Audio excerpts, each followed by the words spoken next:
नमस्कार। मैं doctor H N व्यास, सह आचार्य समाजशास्त्र विभाग, माणिक्यलाल वर्मा राजकीय महाविद्यालय भीलवाड़ा। आज अपन एमए फाइनल के पेपर 7 के अंतर्गत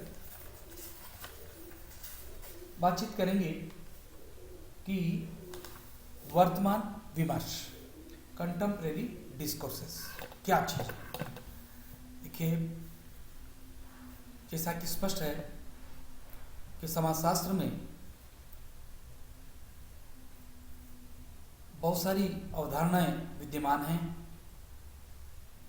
और ये समय काल परिस्थिति के अनुरूप दिनों दिन अवधारणाएं भी बढ़ती चली जा रही है और जिनका उपयोग आधुनिक और उत्तर आधुनिक विद्वानों ने किया है। चिंतकों को समझने के लिए आवश्यक है कि उन शब्दों को समझा जाए जो उन अवधारणाओं के प्रतीक है। पुस्तक के इस भाग में ऐसे कुछ प्रमुख शब्दों की चर्चा की जाएगी। वर्तमान समय में ये शब्द पाश्चात्य तथा भारतीय समाजशास्त्र दोनों में ही प्रयुक्त होते हैं। अब सबसे पहले हमारे सामने आता है विमर्श क्या है, विमर्श का क्या अर्थ हो सकता है। विमर्श का अर्थ है लिखित या संवाद में अंतर्निहित चिंतन के ऊपर विश्लेषणात्मक विचार करना। माइकल फूको के अनुसार समाजशास्त्र में विमर्श बहुत महत्वपूर्ण है, क्योंकि हम जो बात करते हैं समाज और दुनिया के बारे में सोचते हैं और वस्तुतः यथार्थता के बारे में सोचते हैं। उसी प्रकार की यथार्थता की हम रचना करते हैं। जैसे कि हम यह करना प्रारंभ करते हैं, हम यथार्थता के संबंध में एक विशेष दिशा की रचना करते हैं। हम इसमें कुछ मदद नहीं कर सकते, अपितु सच पूछिए तो ऐसा करने से चिंतन असंख्य तरीकों में बंट जाता है।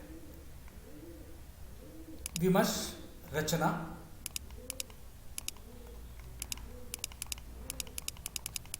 फूको इस तथ्य को जानना चाहते थे कि विमर्शों की रचना कैसे होती, समाज में सोच और पारस्परिक वार्तालाप कैसे पैदा होते। जैसा कहते हैं ना कि समाज की सोच कैसी है, व्यक्ति की सोच कैसी है, उसी प्रकार से उनका विकास की सीढ़ी आरंभ होती है और सामाजिक जीवन को वे कैसे प्रभावित करते हैं। उनके अनुसार इस संबंध में दो मुख्य क्षेत्र पागलपन और यौनता हैं। इन दोनों को ही रचना समाज करता है। इन दोनों की रचना जो है वो समाज करता है। फूको कहते हैं कि यौनता, सेक्सुअलिटी या पागलपन जैसी कोई चीज नहीं है, पर लोग पारस्परिक वार्ता और विमर्श के अन्य तरीकों से इसकी रचना करते हैं। चाहे हम पागलपन को देवी आपदा कहें, अभिशाप कहें या जैविक उत्पत्ति की व्याधि कहें, समाज में पागलपन क्या है यह विमर्श द्वारा ही निर्धारित होता है। हम हर किसी चलते फिरते व्यक्ति को पागल नहीं कह देते। हमारे पास में सामने कुछ पैरामीटर्स तय होते हैं कि अमुक व्यक्ति के जीवन में कुछ इस प्रकार के पैरामीटर दिखाई देते हैं, इसलिए हम उसको कह देते हैं कि ये तो पागल है। इसी प्रकार से हम पूंजीवाद और प्रजातंत्र साथ साथ चाहते हैं, अथवा पुरुष प्रधान यौनता के विषम लैंगिकता के साथ जोड़ना चाहते हैं।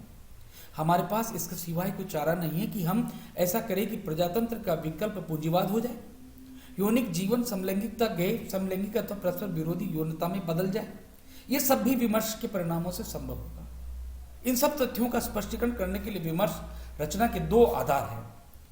दोनों क्या हैं? ज्ञान और संस्कृति। अब हम ज्ञान किसको कहते हैं? ज्ञान वह है जिसके बारे में हम सोचते हैं कि यह सत्य है और यह यथार्थ है। यह बहुत ही सरल और सामान्य हो सकता है, जैसे जूते के फीते कैसे बांधे। क्या अनूठा और जटिल हो सकता है? जैसे अणु का भौतिक शास्त्र ज्ञान का समाजशास्त्र महत्व, यह समाज से ही पैदा होता है। इसलिए यथार्थ को ज्ञान से जाना जा सकता है। अपने दिन प्रतिदिन दिन के जीवन में हम ये अनुभव करते हैं कि सामाजिक दुनिया कैसे काम करती है। समाजशास्त्री अल्फ्रेड शुल्ट्ज इसे ज्ञान संग्रहण के नाम से संबोधित करते हैं।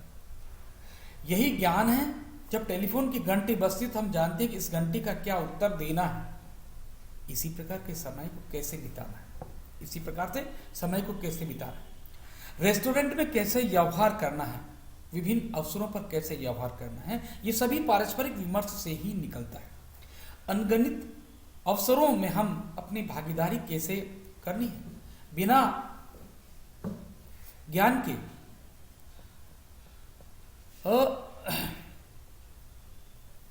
हम उस भागीदारी के स्वरूप को नहीं जान सकते हैं। यह भी कहना होगा कि यह कहना भी उचित होगा कि बिना इस ज्ञान के सामाजिक जीवन की स्थिति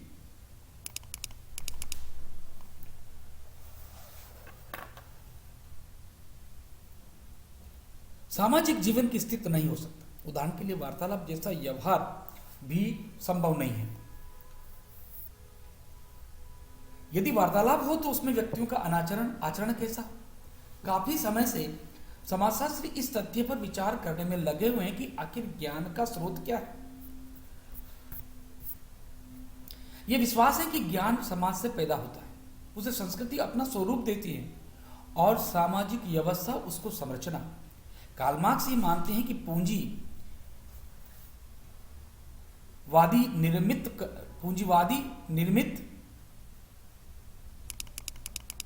कार्ल मार्क्स ये मानते हैं कि ज्ञान पूंजीवादी निर्मित करते हैं। यह अपने हितों की पूर्ति करता है, उनके हितों की यथास्थिति में बनाए रखता है। संपत्ति कड़ी मेहनत से अर्जित की जाती है, मात्र बाजार में हेराफेरी से नहीं। यह भावना पूंजीवादी समाज में प्रभुत्व वर्ग के हितों की पूर्ति करती है। धन अर्जन का यही आधार है। निम्न वर्ग से यह कड़ी मेहनत कराता है, जो शायद उन्हें कभी भी संपत्ति नहीं देता है। वर्ग व्यवस्था क्या है और वर्ग व्यवस्था कैसे काम करती है, इस संबंध में यह विचार आलोचनात्मक चिंतन का अवसर तक नहीं देता है। कार्ल मार्क्स की मान्यता है कि ज्ञान का सामाजिक आधार बहुत विस्तृत है। मार्क्स के आर्थिक सूत्र से यह बहुत विस्तृत है मार्क्स इसी सूत्र का चिंतन कर रहे थे। हाल के समय में ज्ञान के संबंध में कई उपागमों ने जन्म लिया, जिनमें उत्तर आधुनिकता भी सम्मिलित है।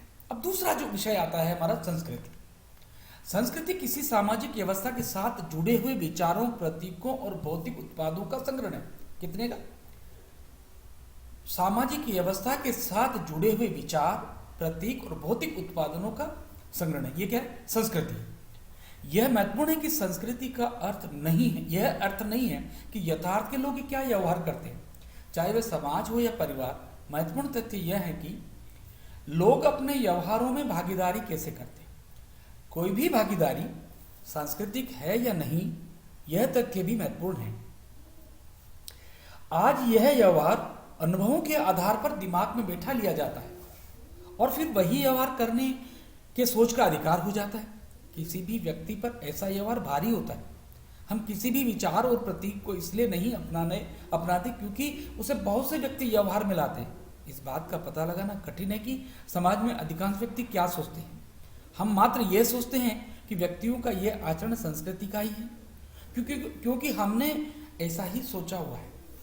संस्कृति वस्तुतः संचार उन प्रतीकों से संबंधित हैं जो समाज में या किसी समूह में विशिष्ट है और यथार्थ में उसे आचरण की अवधारणा के रूप में स्वीकार कर लिया गया है। शब्द, वाक्य और विचारों के अपने विशिष्ट अर्थ हैं जो अंतःक्रियाओं को सुलभ और आसान करते हैं, जिनमें समूह के सदस्यों में आत्मीयता जागृत होती है और उसी आधार पर उनकी पहचान निर्धारित होती है। किसी समूह के नए सदस्यों या उस संस्कृति में बाहर से प्रवेश करने वालों को संस्कृति या उपसंस्कृति के उन प्रतीकों को समझ लेना चाहिए जिनका उन्हें उपयोग करना है। इससे वे अपने आप को संस्कृति में सुरक्षित अनुभव कर सकेंगे और अच्छा निर्वाह कर सकेंगे। भाषा और संचार विमर्श के दो महत्वपूर्ण तत्व हैं। अब भाषा क्या है? मानव व्यवहार की यह सर्वत्र व्याप्त परंपरा है। ठीक है, सांस्कृतिक स्वीकृति, परंपरा के अनुसार और व्यवस्था के अनुसार ध्वनि की स्वीकारोक्ति सभी कुछ भाषा के साथ जुड़ा हुआ है। शब्दों और ध्वनि से स्तरीय अर्थ है। भाषा संस्कृति का भाग है और अभिव्यक्ति विरासत का हिस्सा है। भाषा में ध्वनियां सांस्कृतिक प्रतीकों में परिवर्तन होती हैं जो संचार में सहायक है। संचार की यह प्रक्रिया विचारों को अभिव्यक्त करती है तथा इच्छाओं को प्रदर्शित करती है, उसका अर्थ समझाती है। यह परंपरा एक पीढ़ी से दूसरी पीढ़ी को हस्तांतरित होती है। भाषा सामाजिक उत्पाद है। समाज में प्रत्येक व्यक्ति दूसरे व्यक्ति से वार्ता जो पहले ही सामाजिकृत हो चुकी कर भाषा में परंपरा पारंगत होता है। भाषा संग्रहण तथा तत्कालीन अनुभवों के आधार पर भावनाओं और अर्थपूर्ण संचार व्यवस्था का प्रतीक है। यह संस्कृति का एक हिस्सा है। मानव के लिए समझ, चिंतन, जागरूकता, स्वयं चैतन्यता और दूसरों को समझाने के लिए भाषा एक आवश्यक है। सामाजिक समुदायों के अस्तित्व के लिए भी भाषा आवश्यक है। अब दूसरा हमारा सामने आता है संचार, वर्तमान विमर्श। किसी व्यक्ति द्वारा व्यक्तियों या समूह को सूचना, विचार, मनोवृत्ति या भावनाओं को दूसरे व्यक्तियों या समूह तक पहुंचाने के लिए की गई अभिव्यक्ति संचार कहलाती है। यह संचार प्रतीकों द्वारा किया जाता है। सफल संचार की प्रतिक्रिया में कहने वाले की अभिव्यक्तियां सुनने वाले के लिए स्पष्ट एवं समझ में आने वाली होनी चाहिए। समस्त सामाजिक अंतःक्रियाओं के लिए संचार महत्वपूर्ण अंग है। निरंतर एकत्र होने वाले ज्ञान से यह संभव है कि विभिन्न व्यक्ति पारस्परिक रूप से प्रत्येक अर्थ को समझ सके। विमर्श के मुद्दे। वर्तमान समाजशास्त्र में विमर्श विशेष रूप से निम्न मुद्दों के इर्द गिर्द है, जैसे संदर्भीकरण, देशीकरण, भारतीय समाज के अध्ययन के लिए स्थानीय श्रेणियों का प्रयोग, भारत में समाजशास्त्र, वैश्वीकरण की चुनौतियां, वैश्वीकरण तथा शिक्षा का निजीकरण, भारत में विज्ञान और तकनीकी नीति। उपरोक्त सभी मुद्दों का विस्तृत विवरण हम आगे उसमें करने का प्रयास करेंगे। अब तक मैंने आपको समझाया था कि किस प्रकार हमारा जो समाजशास्त्रीय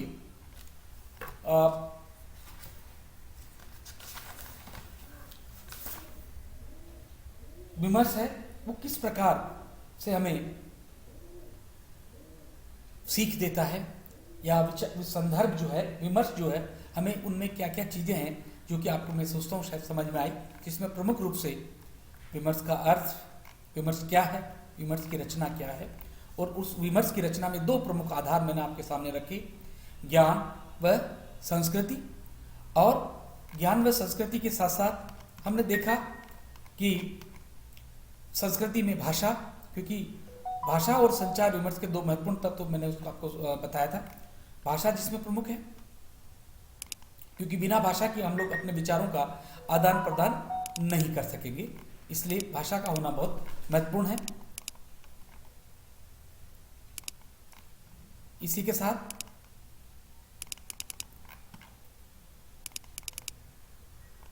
संचार, विमर्श के मुद्दे, ये सारी चीजें मिलकर हमारे वक्तव्य को मजबूती प्रदान करती है। तब तक के लिए धन्यवाद। कल अपन नेक्स्ट क्लास के अंतर्गत संदर्भीकरण, कॉन्टेक्चुअलाइजेशन के बारे में अपन अध्ययन करेंगे।